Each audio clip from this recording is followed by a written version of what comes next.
Hello friends, എല്ലാവർക്കും ഇന്നത്തെ വീഡിയോയിലേക്ക് സ്വാഗതം. നിങ്ങൾക്ക് എല്ലാവർക്കും അറിയുന്ന ഒരു രാഷ്ട്രീയ പ്രവർത്തനമായിരിക്കും PC ജോർജ് എന്ന് പറയുന്നത്. കേരളത്തിലുള്ള ഒട്ടുമിക്ക എല്ലാവർക്കും അറിയാവുന്ന ഒരു വ്യക്തിയാണ്. ഇദ്ദേഹത്തിൻ്റെ ഈ ഇടയ്ക്കൊരു വാർത്താ ചാനൽ ഡിബേറ്റ് പോലെ നടന്നിരുന്നു. അതിനകത്ത് ബാക്കിയുള്ള രാഷ്ട്രീയ പ്രവർത്തകരും അതുപോലെ തന്നെ മുസ്ലിം ലീഗ് അങ്ങനെ എല്ലാവരും ഉണ്ടായിരുന്നു. ഈ ഒരു സംസാരിക്കുന്ന സമയത്തുണ്ടെങ്കിൽ PC ജോർജ് എന്ന് പറഞ്ഞ ഈ ഒരു രാഷ്ട്രീയ പ്രവർത്തകൻ മുസ്ലിങ്ങളെ മൊത്തത്തിൽ, കേരളത്തിലുള്ള മുസ്ലിങ്ങളെ മൊത്തത്തിൽ താറടിക്കുന്ന രീതിയിലാണ് സംസാരിച്ചിട്ടുണ്ടായിരുന്നത്. അതിൽ സംസാരിച്ച ഒരു കാര്യമെന്ന് പറയുന്നത്, ഇവിടെ കേരളത്തിലുള്ള എല്ലാ മുസ്ലിമുകളും വർഗീയവാദികളാണെന്നാണ് പറഞ്ഞു സംസാരിച്ചത്.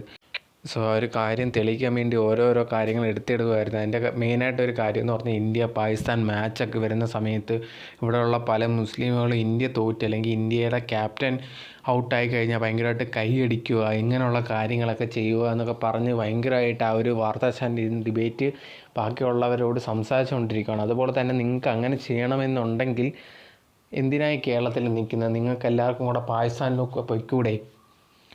പാകിസ്ഥാൻ നിങ്ങൾക്കുണ്ടല്ലോ, അങ്ങോട്ട് പൊയ്ക്കൂടെ? അതിന് പകരം ഇന്ത്യയിൽ നിൽക്കേണ്ട കാര്യം വല്ലതും ഉണ്ടോ എന്ന് പറഞ്ഞ് താറടിച്ച രീതിയിലാണ് അദ്ദേഹം സംസാരിച്ചത്. മുസ്ലിങ്ങളെ മൊത്തത്തിൽ കൊച്ചാക്കുന്ന രീതിയിൽ ഇവരുണ്ടെങ്കിൽ വർഗീയവാദികളാണ് എല്ലാവരും, മൊത്തം മുസ്ലിങ്ങളും അങ്ങനെ തന്നെ ആണെന്നും അവർ കേരളത്തെ വേറൊരു പാകിസ്ഥാനാക്കാൻ ശ്രമിക്കുകയാണെന്നും ഇങ്ങനെയുള്ള കാര്യങ്ങളൊക്കെ പറഞ്ഞുകൊണ്ട് ഭയങ്കര മോശമായിട്ടുള്ള രീതിയിലാണ് സംസാരിച്ചത്. അതും പ്രത്യേകിച്ച് പറഞ്ഞൊരു കാര്യം, വർഗീയവാദികളും അതുപോലെ തന്നെ ഇങ്ങനത്തുള്ള ഇവർക്ക് താല്പര്യമില്ലെങ്കിൽ ഇവിടെ നിന്ന് പോകാനാണ് പറഞ്ഞത്. ഇവിടെ നിൽക്കേണ്ട കാര്യമില്ല, ഇവിടുന്ന് പാകിസ്ഥാനിലേക്ക് പോകാൻ.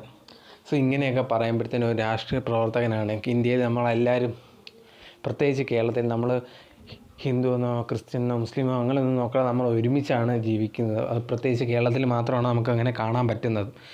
ഇങ്ങനത്തെ ഉള്ള വർഗീയ ചിന്താഗതിയൊന്നും ഉണ്ടാക്കാതിരിക്കുന്നതാണ് ഏറ്റവും നല്ലതെന്നാണ് ഞാൻ എപ്പോഴും പറയുന്നത്. കാരണം നമുക്ക് ഒരുമിച്ച് പോകാൻ പറ്റും. ആവശ്യമില്ലാത്ത ഇങ്ങനത്തെ കാര്യങ്ങളോ ഈ രാഷ്ട്രീയ പ്രവർത്തകർ പറയുന്നത് എന്തിനാണ് നമുക്ക് മനസ്സിലാവുന്നില്ല. ഇതിനെക്കുറിച്ച് എല്ലാവരും റിയാക്ഷൻ ഓരോ വീഡിയോസ് ഇതിനെക്കുറിച്ച് പറഞ്ഞ് ചെയ്യുന്നുണ്ട്.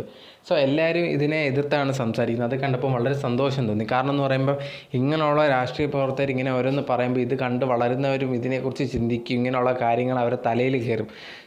അതിനെ റിയാക്ഷൻ പോലെ ഇതിനെക്കുറിച്ച് എതിർത്ത് പറയുന്നവർ നല്ലതാണ് പറയുന്നതെന്നാണ്. കാരണം അങ്ങനെയുള്ള വീഡിയോസും കാണും. അപ്പോൾ അവർക്കൊരു ബോധം വരും. ഓരോന്ന് എന്തെങ്കിലും ചാനലിൽ വന്നിരുന്ന് എന്തെങ്കിലും വിളിച്ച് പറയരുത് എന്നുള്ളൊരു വിചാരം മാത്രമേ ഞാൻ എപ്പോഴും പറയാറുള്ളൂ.